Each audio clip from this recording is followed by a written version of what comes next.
हरे कृष्णा। वेद सारथी में आपका स्वागत है। आज श्री कृष्ण कृपा मूर्ति श्री श्रीमद अभय चरणारविंद भक्तिवेदांत स्वामी ठाकुर श्रील प्रभुपाद जी का आविर्भाव दिवस है। आज हम आपके समक्ष श्रील प्रभुपाद जी की लीला से संबंधित एक विशेष वीडियो लेकर के आए हैं और इसका शीर्षक है मैं इस संसार में नहीं हूं। यह कथन श्रील प्रभुपाद जी ने अपने भगवत गीता व्याख्यान में दिया था और यह जो व्याख्यान था यह इंग्लिश भाषा में था। हम आपके समक्ष इसका अनुवाद हिंदी में प्रस्तुत कर रहे हैं ताकि सभी को यह सरलता से समझ आ सके। श्रील प्रभुपाद जी के शिष्य वीरभद्र जी ने उनसे पूछा, क्या आप इस संसार में हैं? प्रभुपाद जी ने उत्तर दिया, मैं इस संसार में नहीं हूं। वीरभद्र जी ने एक बार फिर यही प्रश्न प्रभुपाद जी से पूछा, आप इस संसार में नहीं हैं? और प्रभुपाद जी ने उत्तर दिया, नहीं। इसके बाद प्रभुपाद जी के एक शिष्य जय गोपाल, उन्होंने कहा कि मुझे लगा कि मैंने यह कहते सुना है कि आप इस संसार का हिस्सा बने बिना भी इस संसार में हैं, पानी पर तैरते कमल के फूल की तरह हैं। इस पर प्रभुपाद जी ने उत्तर दिया, हाँ यही तरीका है, यही समझने का तरीका है। जैसे मैं अमेरिका में हूं, मैं अमेरिकियों की तरह जीवन जीने का कोई तरीका नहीं अपना रहा हूं, तो मैं अमेरिका में नहीं हूं। मैं ही नहीं, मेरे सभी शिष्य जो मेरा अनुसरण कर रहे हैं वे भी अमेरिका में नहीं है। वे अमेरिकी व्यवहार, अमेरिकी जीवन शैली से भिन्न है। इस लिहाज से मैं अमेरिका में नहीं हूं, मैं वृंदावन में हूं। क्योंकि जहां मैं अपने अपार्टमेंट में या अपने मंदिर में जाता हूं, मैं कृष्ण और कृष्ण भावनामृत के साथ रहता हूं। मैं अमेरिका की किसी भी चेतना को स्वीकार नहीं करता। तो यहाँ प्रभुपाद जी कह रहे हैं कि मैं अमेरिका में होते हुए भी अमेरिका में नहीं हूं, क्योंकि मैंने अमेरिकी जीवन शैली को नहीं अपनाया है। मैं तो वृंदावन में हूं, क्योंकि मैं सदैव कृष्ण भावना भावित रहता हूं और मेरे शिष्यों को भी मैंने कृष्ण चेतना को अपनाने की शिक्षा दी है। और जो उस चेतना को अपना लेता है वह भी अमेरिका में नहीं है, इस संसार में नहीं है। तो अब आपको लगेगा कि यह जो पंक्ति मैं इस संसार में नहीं हूं, इसमें ऐसा क्या विशेष है जो कि चर्चा के योग्य है। तो यह समझने के लिए हमें प्रभुपाद जी की पोजीशन समझनी होगी। श्री चैतन्य महाप्रभु जो स्वयं भगवान श्री कृष्ण राधा रानी के भाव में 500 वर्ष पूर्व पृथ्वी पर प्रकट हुए थे, उन्होंने श्रील प्रभुपाद जी के लिए कहा है कि प्रभुपाद जी उनके सेनापति हैं। और यह बात श्री चैतन्य महाप्रभु ने राधा रानी के भाव में कही। तो श्रील प्रभुपाद जी राधा रानी के सेनापति हैं, मतलब राधा रानी के दास। श्रील प्रभुपाद श्री श्री राधा कृष्ण के नित्य पार्षद हैं। वे गोलोक वृंदावन धाम से इस धरती पर अवतरित हुए। वे कोई साधारण जीव नहीं है। और उनका प्रयोजन क्या रहा? श्रील प्रभुपाद जी के अवतरित होने का प्रयोजन हम बद्ध जीवों को कृष्ण की ओर आकर्षित करना था, कृष्ण भक्ति की ओर आकर्षित करना था, जिससे हम भी जन्म मृत्यु के चक्र से निकल सकें और हम भगवान के सनातन धाम को प्राप्त कर सकें। तो अब श्रील प्रभुपाद जी की स्थिति जानने के बाद हमें यह समझना होगा कि प्रभुपाद जी का एक एक कथन साक्षात शास्त्र है, क्योंकि वे श्री श्री राधा कृष्ण के गुप्त सेवक हैं। तो यह कथन मैं इस संसार में नहीं हूं, यह कोई साधारण कथन नहीं है। अब आइए इसका और विश्लेषण आगे हम शास्त्रों के आधार पर करते हैं। श्री चैतन्य चरित्रामृत से हमने यह उदाहरण लिया है जिसमें बताया गया है कि जीव की दो कोटियां होती है, मतलब जीव दो प्रकार के होते हैं, नित्य मुक्त तथा नित्य बद्ध। जो नित्य मुक्त जीव होते हैं वे भगवान के नित्य पार्षद होते हैं, वे भगवान के संगी होते हैं, जो भगवान के साथ आध्यात्मिक जगत में निवास करते हैं और भगवान की नित्य लीलाओं में संलग्न रहते हैं। और नित्य बद्ध जीव कौन होते हैं?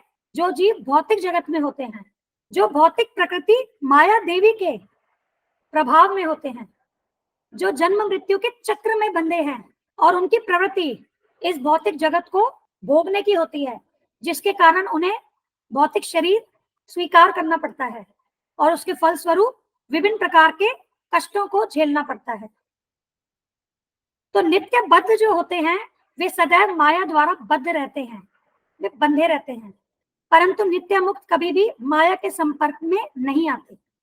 कभी कभी पूर्ण पुरुषोत्तम भगवान का नित्य मुक्त पार्षद भगवान की ही तरह इस ब्रह्मांड में आता है और वह भगवान का दूत बद्ध जीवों की मुक्ति के लिए कार्य करता है, परंतु माया उससे स्पर्श नहीं कर पाती। ऐसे नित्य मुक्त जीवों का एकमात्र कार्य होता है भगवान कृष्ण की संगति का आनंद उठाना। यद्यपि वे भौतिक जगत में भगवान के कार्य को संपन्न करने के लिए अवतरित होते हैं, किंतु भौतिक जगत में रहते हुए भी वे बिना किसी अवरोध के कृष्ण की संगति का आनंद उठाते रहते हैं। अब आगे श्री चैतन्य चरितामृत में कहा गया है कि जो नित्य बद्ध जीव होते हैं उनके अंदर काम वासना होती है, वे इस संसार को भोगना चाहते हैं, जिसके कारण उन्हें भौतिक शरीर स्वीकार करना पड़ता है और वे प्रकृति के 3 गुणों के द्वारा बंध जाते हैं। अपने कर्मों अनुसार नित्य बद्ध जीव कभी उच्च लोकों को प्राप्त करता है, कभी निम्न लोकों को, कभी उच्च योनिया या कभी निम्न योनिया, और इसी प्रकार से विभिन्न भौतिक ब्रह्मांडों में बद्ध जीव विचरण करता रहता है। अब इस भौतिक अवस्था में उन्हें विभिन्न प्रकार के कष्ट उठाने पड़ते हैं। मुख्यतः ये कष्ट 3 प्रकार के हैं, आध्यात्मिक, आधि भौतिक तथा आधि दैविक। इन कष्टों के विषय में हमने दूसरी वीडियो में चर्चा की है और उसका लिंक हम डिस्क्रिप्शन में दे देंगे, आप वहां से इन कष्टों के विषय में देख सकते हैं। किंतु जब ये बद्ध जीव कृष्ण भक्तों की संगति में आते हैं, नित्य मुक्त जीव की संगति में आते हैं और उनके कहे अनुसार कृष्ण भक्ति में संलग्न होते हैं, तो वे भी पूर्ण पुरुषोत्तम भगवान श्री कृष्ण को प्राप्त करते हैं और इस जन्म मृत्यु के चक्र से निकल सकते हैं। अब अगला उदाहरण हमने श्री चैतन्य चरितामृत से लिया है। तो इसमें बताया गया है कि शुद्ध भक्त के प्राकट्य मात्र से समग्र संसार शुद्ध हो जाता है और उनकी दिव्य उपस्थिति से सारा जगत महिमा मंडित हो जाता है और सारे बद्ध जीव भी महिमा मंडित हो जाते हैं। तो हमने ये देखा है कि प्रभुपाद जी ने किस प्रकार से कृष्ण भावनामृत को पूरे संसार में फैला दिया और श्रील नरोत्तम दास ठाकुर, जिनके गीत साक्षात शास्त्र हैं, उन्होंने कहा है, गौरंगेर संगी गणे नित्य सिद्ध करी माने, ये याय ब्रजेंद्र सुत पाश। वे कहते हैं कि जो भी श्री चैतन्य महाप्रभु के जीवन कार्य को पूरा करता है उसे नित्य मुक्त समझना चाहिए। वह दिव्य व्यक्ति होता है और इस भौतिक जगत का नहीं होता, और पूरी जनता के उद्धार में लगा ऐसा भक्त स्वयं श्री चैतन्य महाप्रभु के समान दयालु होता है। श्री चैतन्य महाप्रभु परम करुणामय हैं।